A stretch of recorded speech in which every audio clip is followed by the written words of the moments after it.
Good morning, my friends.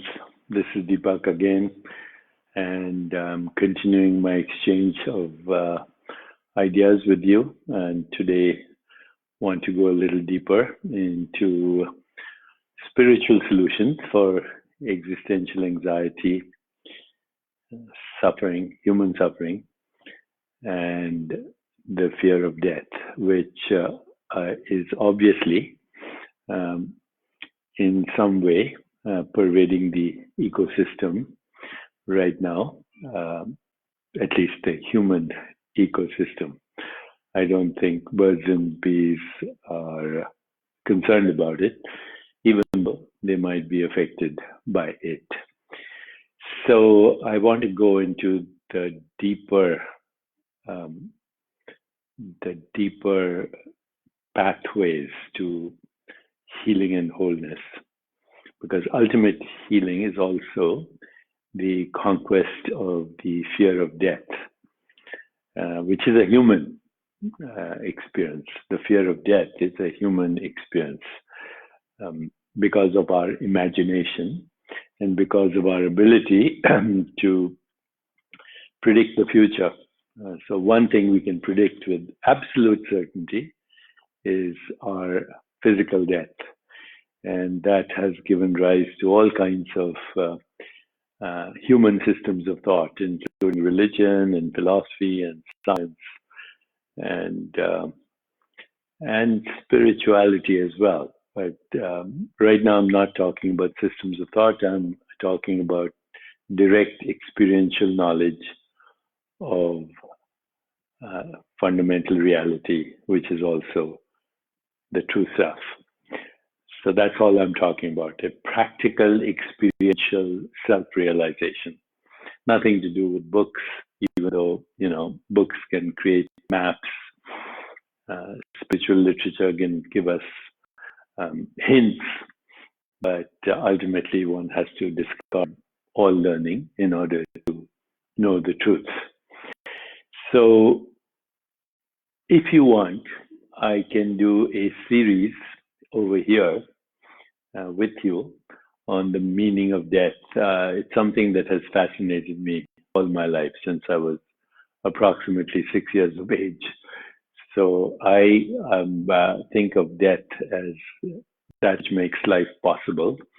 I also think of death as ultimate fundamental creativity. And I've written a book called Life After Death. And if you want, I can go deeply into the nature of physical death and liberation from human constructs. But some people find that morbid, so I've generally refrained from it, although for me, death, like life, is the biggest mystery. And unless we embrace that mystery and begin to actually dwell in the mystery and revel and celebrate the mystery, our humanity will be incomplete. So let me know if you'd like me to discuss the deeper meaning of death and the whole concept. And I'll just call it a concept of the idea of death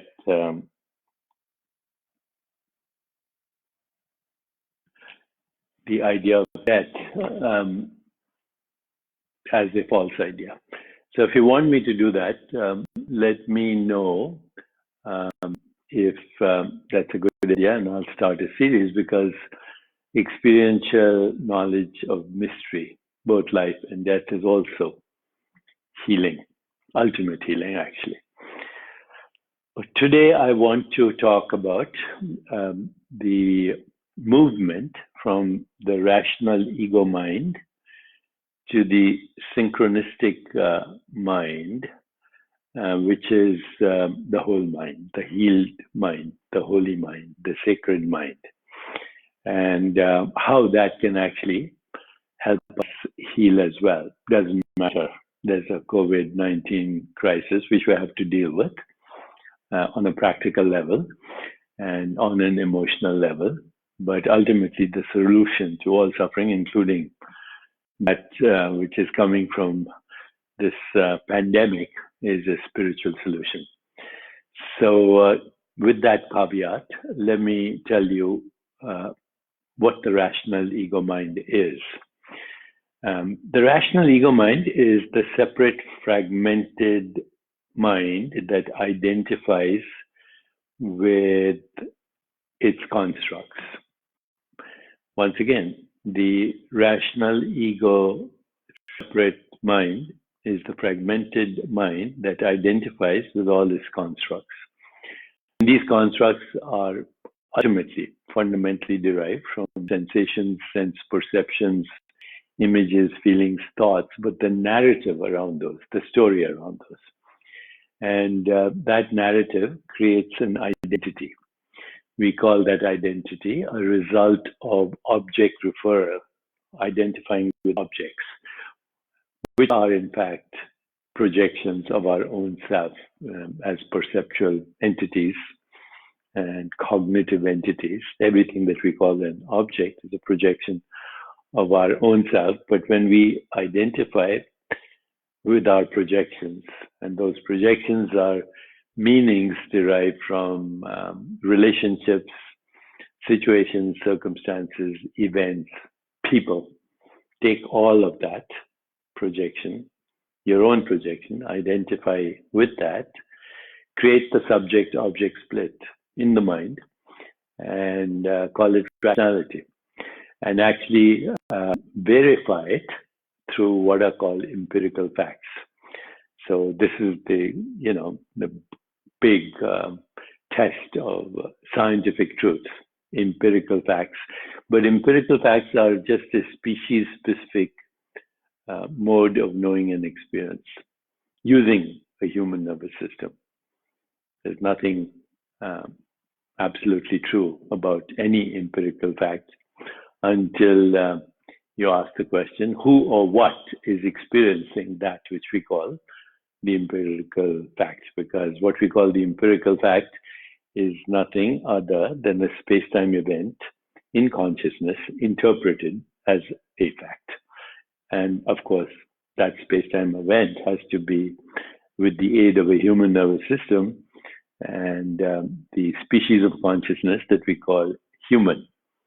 If we eliminate that one requirement, then the empirical fact becomes a fanciful, rational, mind-created entity.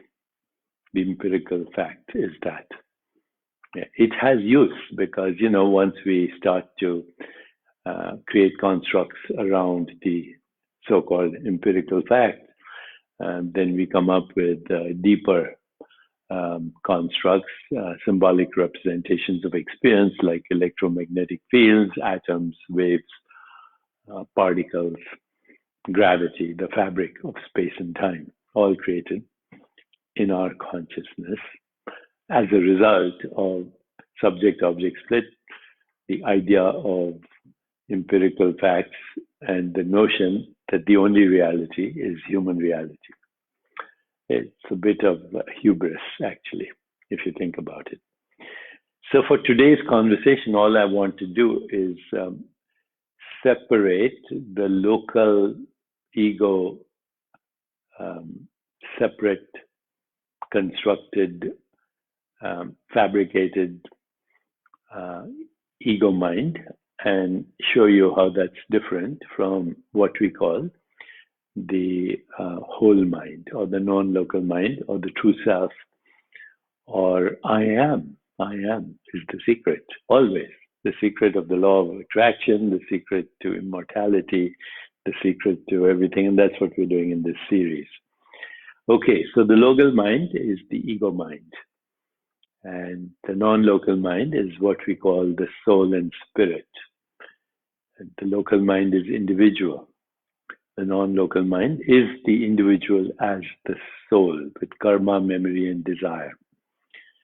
The local mind is conditioned consciousness.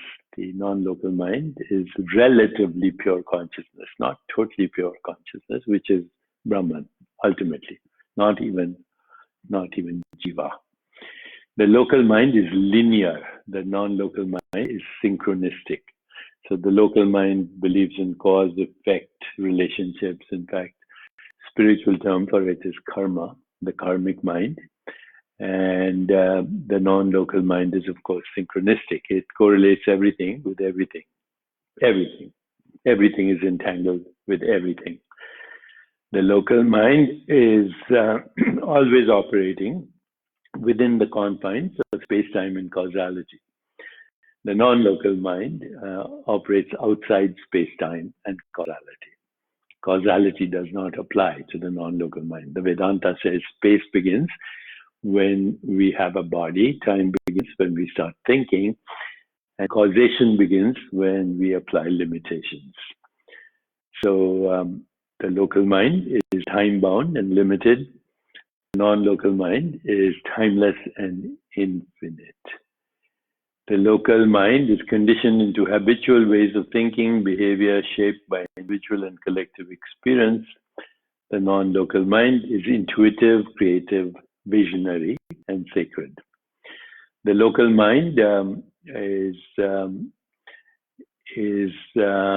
separating me from you. The non-local mind is the unified mind. In the local mind, the inner dialogue is this is me, and this is mine. And in the non-local mind, all is me and mine. All is me and mine. Not just this or that or this. All this is me and mine. The local mind is dominated by fear. The non-local mind is dominated by love, but not love as a mere sentiment or emotion. Love is the ultimate truth of unity consciousness. The local mind requires energy. The non-local mind operates without energy. We also call it, by the way, sometimes the unconscious mind, because you can have unconscious experiences. Your cells are having unconscious experiences as far as your conscious mind is concerned. And yet your cells have cybernetic feedback loops and self-referential guidance and response to toxins or nutrients. So, at some level, there is awareness in every cell of your body, and it is being automatically run by the non-local mind. So that non-local mind, which does not interfere at all with what is called autonomic functioning, that non-local mind ultimately is the source of all energy, but it itself is only potential energy. Okay, so the non-local mind actually comes from a source which is beyond space-time, energy, matter, information, cause, effect, all of that. The local mind interprets the I within the observer as different than the I of that which is observed. So I think that the I in me is different than the I am in you, but it is the same I am, conditioned in a different way. I'm looking at some of the notes because I thought I should at least look at them because I made them, and I made them for you.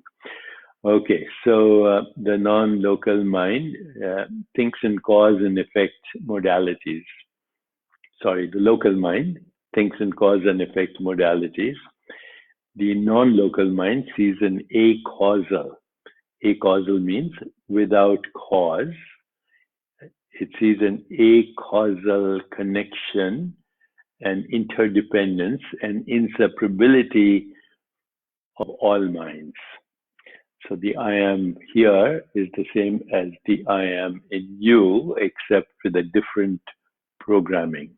So the non-local mind knows and experiences the same I in the observer as in the observed. The local mind is algorithmic. It can be programmed into a computer. The non-local mind is non-local, therefore non-algorithmic. It cannot be programmed into a computer. The local mind is relatively continuous. One thought follows the other sequentially in terms of logic and in terms of rationality, of which we understand now. It's just a story around so-called empirical facts. But the non-local mind is discontinuous. The local mind is conscious. The non-local mind, I said earlier, is unconscious, but we could also say is supra-conscious. The local mind is active when senses are active because sensory experience is local. But the non-local mind is always active, even without the use of energy. It's more available to itself when our senses are in abeyance or they are withdrawn, as in sleep, as in dreams, as in meditation, as in drowsiness, as in trance, as in prayer. These days, I'm spending a lot of time enjoying myself, really enjoying myself, navigating this non-local mind, which is more amorphous, more ambiguous, more paradoxical, more contradictory, more visionary, more caring, and ultimately the expression of pure love. And it's absolute pure joy to navigate this non-local mind without the use of books or information or all the scholarly work that has gone into understanding it, because it needs to be self-discovered. And that's what self-realization is. So the local mind expresses itself through voluntary nervous system, individual choice. The non-local mind expresses itself through autonomic and endocrine systems, and most importantly, through the synchronization of those systems and also the synchronization of the microcosm with the macrocosm. It's very well set up in an Upanishad as the aphorism Yatha Pinde Tatha Brahmande. As is the atom, so is the universe. As is the microcosm, so is the macrocosm. As is the human mind, so is the cosmic mind. So as is the drop in the ocean, so is the ocean in the drop. How do we know whether our ego mind is dominating? Well, the ego mind is dominating when emphasis is predominantly on me and mine, on making a profit of some kind, on competition, on some kind of conflict. Ultimately, military conflict is nothing other than the ego mind on a mass scale. So the constricted ego mind creates violence, it creates fear, it creates greed, arrogance, aggression. It's demanding, it's disgruntled, it's unhappy, it's inflammatory. It interferes with self-regulation, homeostasis, and healing. On the other hand, your non-local expanded self emphasizes sharing, cooperation. It has an open heart. It is all sentient beings in the human family. It is non-violent. It resolves all conflicts through conscious interaction, what we call conscious sharing of ideas and creativity and vision. And it is humble. It's not full of hubris as the local mind is. It's conciliatory, it is gracious, it is fulfilled, and it harnesses the power of synchronicity. So what I thought today is just share the difference between local, linear, ego, fragmented mind, and the whole or sacred healing mind. And as we move from one to the other through various techniques, then only do we have true healing. And I'll keep exploring this with you. I'll keep exploring this with you. But what I thought today, I'll end with one hymn from the Rig Veda, and it is a healing hymn. I've shared it with you before, and then a short poem from my favorite poet, Rabindranath Tagore. All has to do with what we are talking about today. So let me get my notes out, and I'll start with the hymn of the Rig Veda for ultimate healing, which is about moving from local to non-local mind. I'm reading it now from my notes. Although my spirit may wander the four corners of the earth, let it come back to me again so that I live and journey here. Although my spirit may go far away over the sea, let it come back to me again so that I may live and journey here.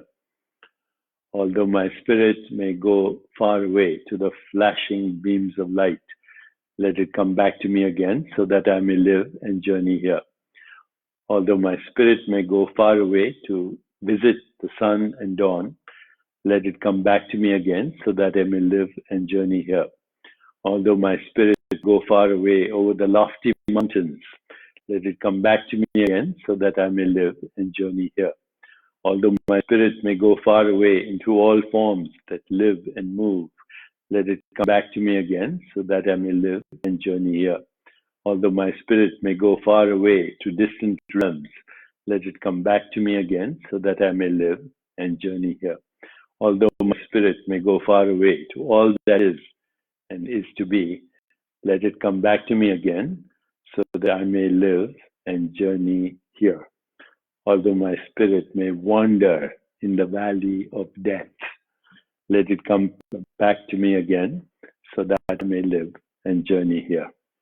And to end today's conversation, I picked out a poem about moving away from the ego, and this is some tattered notes from a long time ago, Rabindranath Tagore, and it's about moving away from the ego. I came out alone on my way to my tryst. But who is this that follows me in the silent dark? I move aside to avoid his presence, but I can't escape him. He makes the dust rise from the earth with his swagger. He adds his loud voice to every word that I utter. He is my own little ego self, my Lord. He knows no shame, but I am ashamed to come to your door in his company. That's the movement from ego, linear, rational mind, fragmented and suffering, to the whole sacred mind that's holy and healed. So that's it, my friends. I'm just remembering that I usually end these conversations with a mantra for the day. So here is the mantra of the day. Again, my notes. I'm just finishing this book, which is called Total Meditation: How to Live the Awakened Life After MetaHuman. And the mantra for today: Om Tat Sat. Om Tat Sat. What does it mean? Awareness embraces eternal truth. Om Tat Sat. Om Tat Sat. Om Tat Sat. All best. See you tomorrow.